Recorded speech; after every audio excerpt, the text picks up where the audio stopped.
arranged one of my famous curries for this evening, so I've got to get cooking and get things started. Rosie wasn't going to be here, but due to the virus has to go back early, so we're short on one person. But I've got Mitch and Morty here with me, and also Sue and Colin from up the road. And I know they love curries, especially Colin, so I always do a curry for him when I come over.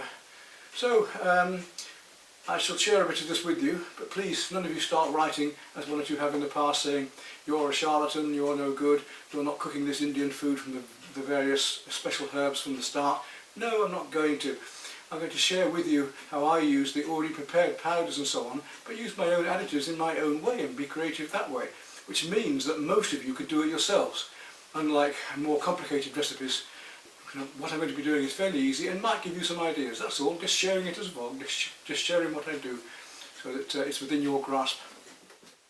Well, I've already got onions being sliced up. I've already made a beef curry in the slow casserole overnight and taken all the grease off that, because there's quite a lot from the beef, to use for actually cooking up the other recipes. I'm starting on the left now to do a chicken tikka, where I've sliced up the chicken pieces and the onions, and I just want to crisp them up, cook them up, add a bit of peppers to them, and then we'll have the tikka powder. Simple as that. There's nothing too fancy, just very different flavours cooked in slightly different ways. Now I want to save some of the red and green peppers for the fruit curry I'm going to do. I'd like to do a vegetable and fruit korma. It's very mild for the vegetarians who don't like it too spicy. Here we go with that lot then. Give that a nice stir up. So we're using the fat from the beef curry to cook everything up. With the rice, it's just on the go at the moment. I do a rice where I reduce it down. I know exactly the amount of water so that the rice just boils dry. It's fine. There we go. See, the rice is almost boiled dry now. It's going to turn it off in a moment. I'll just put a few more mushrooms into this as well. But I want this curry to be a nice dry curry, so I shan't be putting much liquid into this. Just keeping a little olive oil going to a nice dry tandoori mix. Just a touch more olive oil into there. Although I've used the beef oil earlier on, I want to be natural as I have for the fruit curry over here. I'm going to be using just olive oil, no meat content at all. So my ingredients for the fruit curry, we've got a tin of coconut milk, a tin of mixed fruit, a tin of lychees, a couple of bananas, onions, peppers and mushrooms, and a little bit of potato to go in there as well. It's a strange mixture, but that with a korma mix is beautiful, sweet, and most people love it. So let's start putting that into the dish.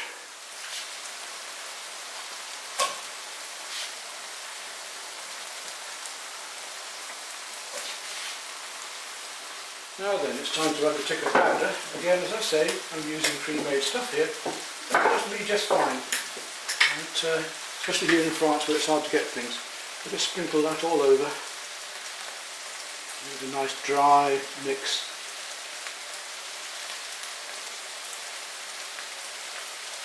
That should be about enough. I do a lot of it by sight.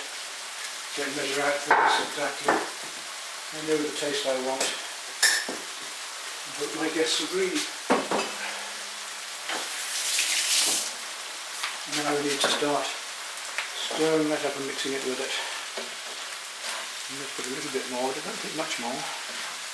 This flavour should be there now. That nice bright red chilli-like effect, but of course it isn't hot like chilli, it's very sweet. Of course with chicken I want to make sure it's really well cooked. We're doing a whole series of dishes. We're doing this chicken tikka, we're doing the vegetable curry, we've got the beef madras, and I'm going to be doing poppadoms and some onion bhajis as well. There should be plenty to go around. There we go, now we're getting that nice red tikka, spiced. Won't be too strong. See how beautiful that is. You see that's now cooking to perfection, and we're just adding up to the vegetable and fruit curry. I'm also going to put some courgettes in with the onions and all the fruit and potatoes into the vegetable fruit curry.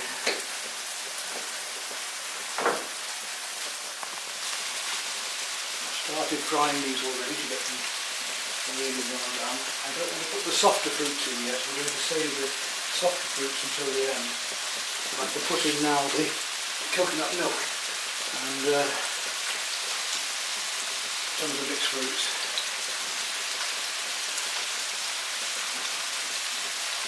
And the onions.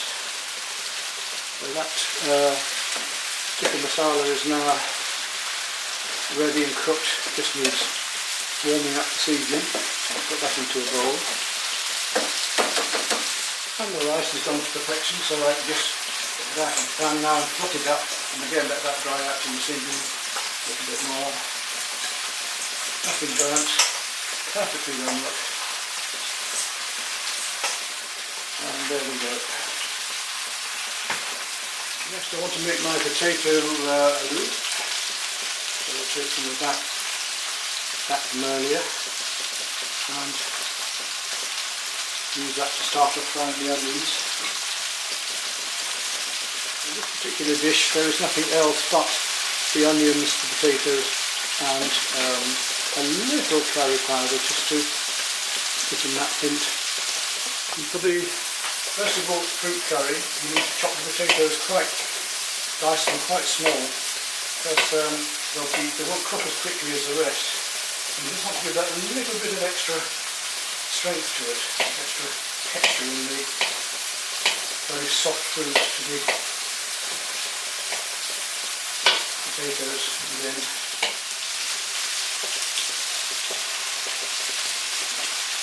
plenty of the fruit and vegetable one, because if we're vegetarians who can't eat meat, I want to make sure that they're happy. They can have the potato curry, of course. The onions nice and soft, and then we'll put the flavouring in and add the potatoes afterwards. In this case, for the potato curry, they want to be a lot bigger chunks, because you're going to parboil them. You don't want them to turn into mush. You want a nice solid little piece of potato. It's a very easy recipe for you to follow that you can do yourselves at home just by buying a few basic powders and following these results. I think you'll find they're all very tasty. Anyway, let's get these potatoes onto the boil. My gas pressure is very low from the cylinders here. I swap them around on the rings a bit. Bring this gently up here. Now, when I get these just soft enough, I'm going to add a little bit of mild madras powder. And to the onions later I'm going to add a bit more madras powder, and then we'll put the potatoes that are cooked into it and stir it all up. And that's it, it's as simple as that. The poppadoms I've got, these are Punjab masala, but I've got chilli, I've got various other sorts. All you have to do with these ones, you don't even have to fry them, you can just put them for a few minutes under the microwave and they're instantly ready. So as a starter with onion bhajis, they should be perfect. I'm talking about onion bhajis, I also want to make some spicy peri-peri chicken nibbles. So I'm going to make some batter up that will do for both, with just eggs and flour. And then I'm going to be coating little pieces of chicken with the peri-peri powder and then battering them to deep fry them, and also putting the onion bhajis into the deep fryer as well. The onion bhajis are simply the batter, onions cut up and patted into a ball and then battered in the batter and deep fried. The onion bhajis are simply the onions mixed in with the batter and then made into little balls and deep fried or dropped into the spoon. And the peri-peri will be very similar, but there'll be little bits of meat coated in the powder and then battered and dropped in deep fried. So let's get on with making our batter. In this case I'm going to use plenty, so I'm going to use 4 eggs. Same thing I use for doing my fish and chips, except I put beer and lemon into the beer batter, whereas this will just be, I'm just going to whisk that up quickly.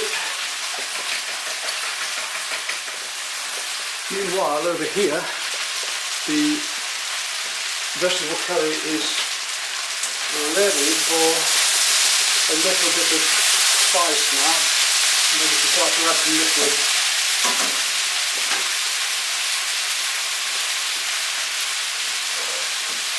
I don't want to make this one too hot, fairly mild. A little bit more as I go along. I just take again a pinch of that powder to put in. Doesn't need that much.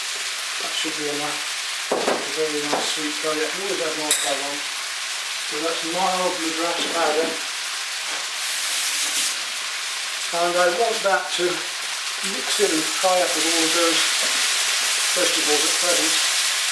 And this will come out when I put the coconut milk and fruit in shortly. It will all simmer up, tenderise before I put the soft fruit in. Now I want the coconut milk in now. That gives it that beautiful, soft, creamy sweetness.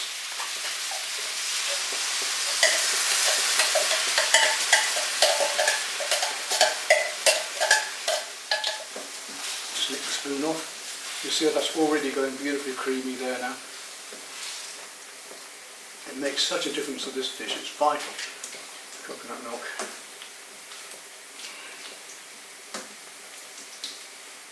We'll let that start to warm up. The onions for the potato can now be turned off because they've cooked enough. Just need the potatoes adding. I can now add the lychees and the mixed fruit. You see how much I've got there. There's enough for an army anyway, and I'll probably have some of this left over at the end. Now I need to let that reduce down. Well, that lovely sweetness is going to be in there. That potato and everything else is going to cook up nicely. The basic selection of various curry powders and seasonings up here, as well as in my cupboards. Even chilies that are grown from my own greenhouse dried. I like to use a hand blender for the batter to get it really fine. And nice and fluffy.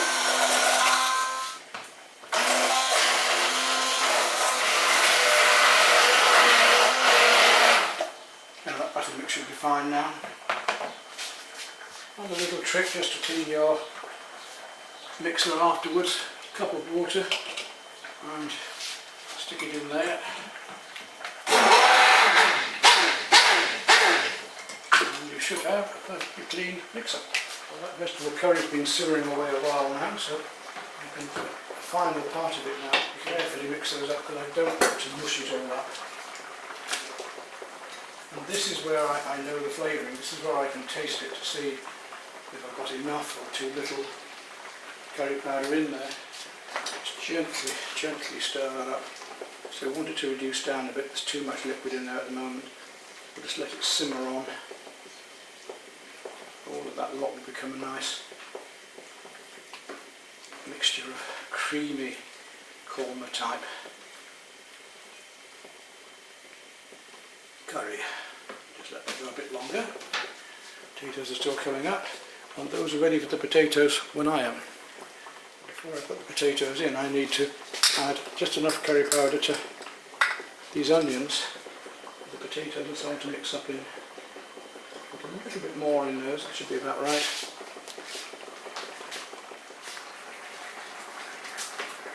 And for the peri-peri spicy chicken pieces, just slice them into cubes, goujons if you like, and then we'll coat those in the powder, ready just to drop in the batter and fry up.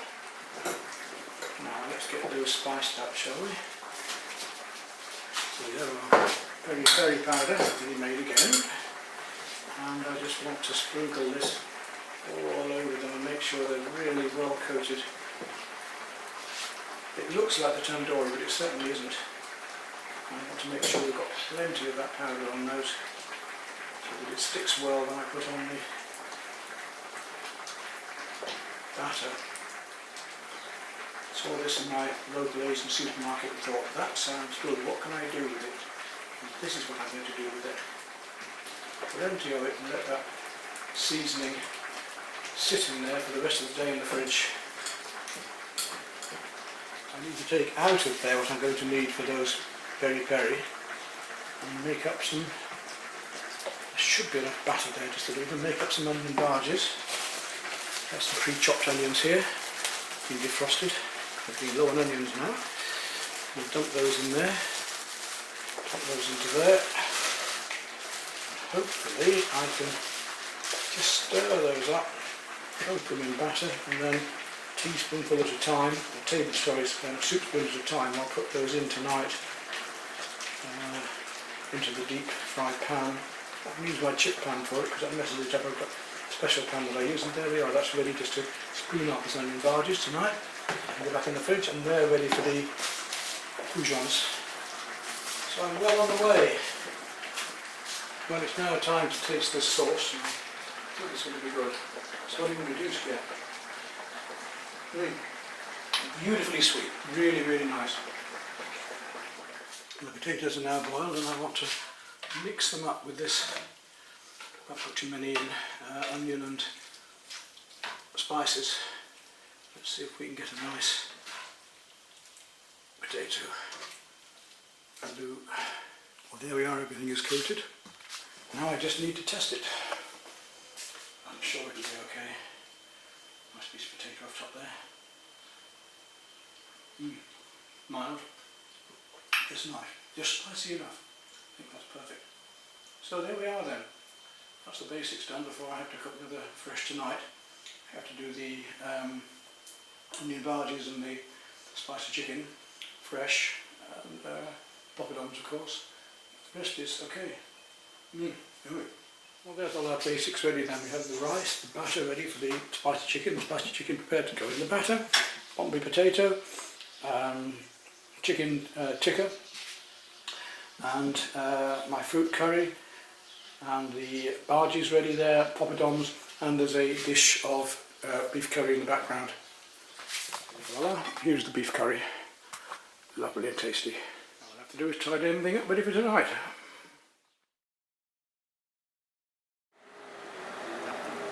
Unless you want it for the memory. Merci. Et nous on était toujours avec les jaunes.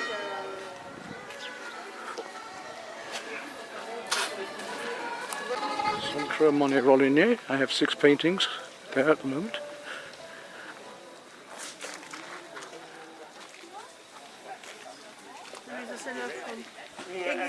Aigurande. It's a nice Beau, one. hein. Oui, il est très joli. Combien vous le vendez? Aussi. It's quite like my rice touché non plus là. I bought the little blue jug, which is hand blown, more at the back as well, which is good. So we are in Fresselin at the Little Vide grenier here on a Sunday, and this afternoon we go to the concert in Gargilles.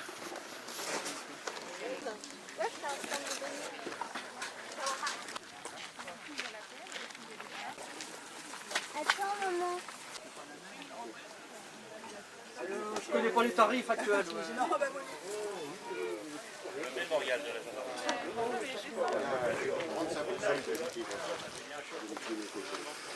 Et le chien peut être porteur. L'idéal, c'est de vers le fusil des chiens.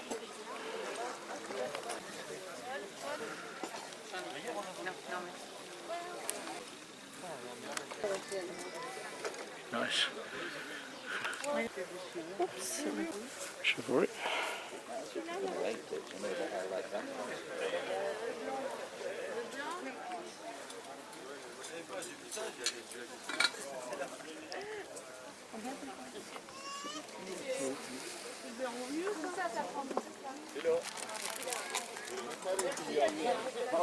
Not sure whether Rosie would want this one, but maybe a little too small.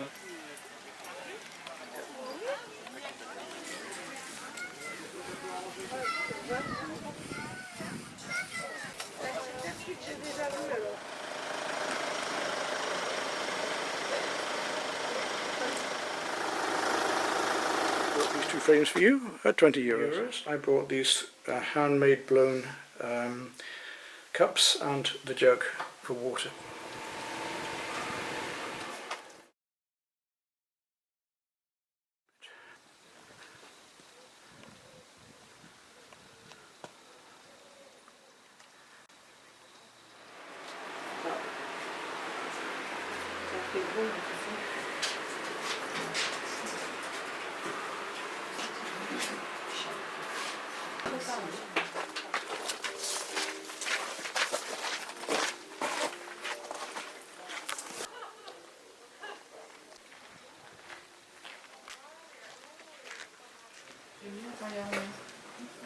Some very nice pottery.